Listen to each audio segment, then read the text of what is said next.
if you were to start watching this video and notice that the audio and video are out of sync, and I don't know whether they're going to be or not, I mean I hope they're not, but maybe they are, you would possibly come to certain conclusions. It might irritate you. You might think, how amateur that he hasn't managed to get the audio and video in sync. It might distract you from the content of the video. Or on the other hand, you might be deaf and actually be lip reading this, and so you wouldn't even be aware of it. Now, if you were distracted and you thought I was an amateur, which I probably am, you're taking your own experience from that. And it's influencing the way you see the text, that is this video on YouTube.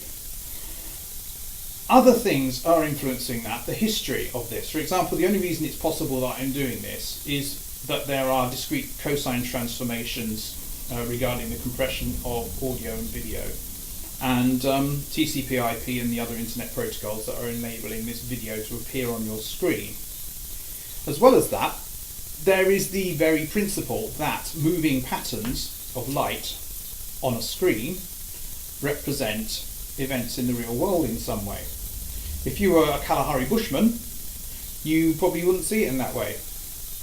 If on the other hand you were a Westerner living in the developed world, you probably would not be able to even not to see this as a video unless you were actually blind. And this is an illustration of how when we approach a text, such as a video, or the Bible, we are approaching it as ourselves and with our own essence, history, cultural context and personality. Suppose I were to take this Bible and work my way through it and put Umlaute, 2 dots over each O, all the way through. The result of that would be a Bible which had a sort of heavy metal feel to it to some people. It would remind them of Motorhead, for example. But to other people, suppose they know nothing about the heavy metal umlaut, they will be looking through the Bible and they might be thinking, he's making a reference to the Hebrew text here, because the Hebrew text avoids changing. And so when they introduce vowels, they put dots above and below the line so that the text itself, which they considered to be sacred, couldn't be touched. So that's 2 different ways of looking at the same phenomenon, which is about bringing you into it. The Bible also says at some point that idolatry is forbidden. Now, if you look at a Bible as something that is literally true, firstly, you're being quite ignorant about the sources and the forms of the texts in the Bible. And secondly, you are what are you doing? You are thinking of the Bible as an idol. It's something that you worship. You say it's sacred, it can't be touched, which is in itself a form of idolatry, which the Bible is telling you not to do. But then I suppose you don't really care about that because you're treating the Bible as an idol, so you don't take that seriously. So that's the Bible as far as that's concerned. Now, I'm going to talk about hermeneutics. Now, I know there's a script called The Hermeneutics of Quantum Gravity, and that it was a way of demolishing, the whole postmodernist thing. I'm going to ignore that because unless you know about 6 different things as well as that, I don't think you've got any right to comment on it. So, hermeneutics is the understanding of the interpretation of texts, and it has expanded to the interpretation of all experience, and more as a theory of understanding. So hermeneutics now covers basically everything. And that means that in the same way as you approach the Bible in different ways, and these ways can't necessarily be chosen between, also you approach the rest of the world in this way, and everything that you see. Now, if you're a religious person, you might be looking at things as allegorical in the world. But also that even works if you're not a religious person. Because, for example, my example of the moon, you look at the moon, you see a barren wasteland, and it reminds you of how precious the Earth is with the life on it, because most of the universe is a barren wasteland and is empty of life. So that's a meaning that you can extract from your observation of the world. However, that meaning is not necessarily present in it, it's present in you, but on the other hand, you create the universe, and you in fact are the universe.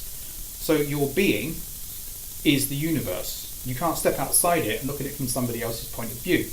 Now, going back to more specific meanings of hermeneutics as referring to text in the sense of marks on paper, the hermeneutics view, one hermeneutic view of meaning and knowledge is that there is Sophia, this is Plato's view, which is knowledge with respect to the truth value, i.e. knowledge interpreted literally, and that does happen with a lot of people's reading of the Bible. In fact, interestingly, it occurs both with the new atheists and with the religious fundamentalists' view of the Bible, that they look at the Bible literally. So they are adopting the same style of hermeneutics there.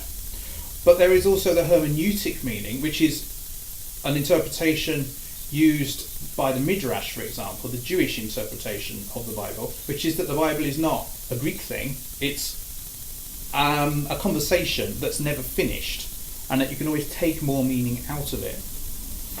So the idea that you read the Bible with a hermeneutic of suspicion also contains, which is, what skeptical atheists are likely to do, also contains a hermeneutic of faith that actually means what it means literally.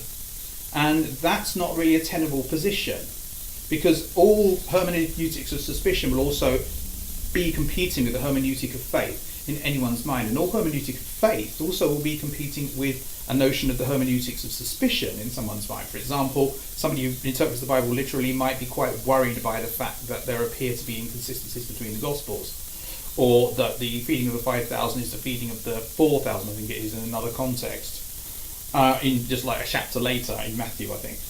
So we all have suspicion and we all have faith, but the idea that the Bible is to be taken literally is a new thing. Dark Age Jewish scholars and medieval theologians didn't look at it in that way, and is about our own cultural context and our own historical context rather than any other context. And the whole world can be interpreted in the same way. It's difficult to talk about hermeneutics succinctly and clearly, probably because it's about that very subject. So I've sort of done the best I can with this. It's also a very big subject, but I just wanted to say that. So the approach to different texts is the same, whether or not it's in the Bible, or it's something completely different, or it's an experience that you have in everyday life and pick up a piece of paper off the road and put it in a bin or something. So if you like this video, please rate, comment, share and subscribe. If you dislike it, tell me why so I can improve, and I'll see you tomorrow.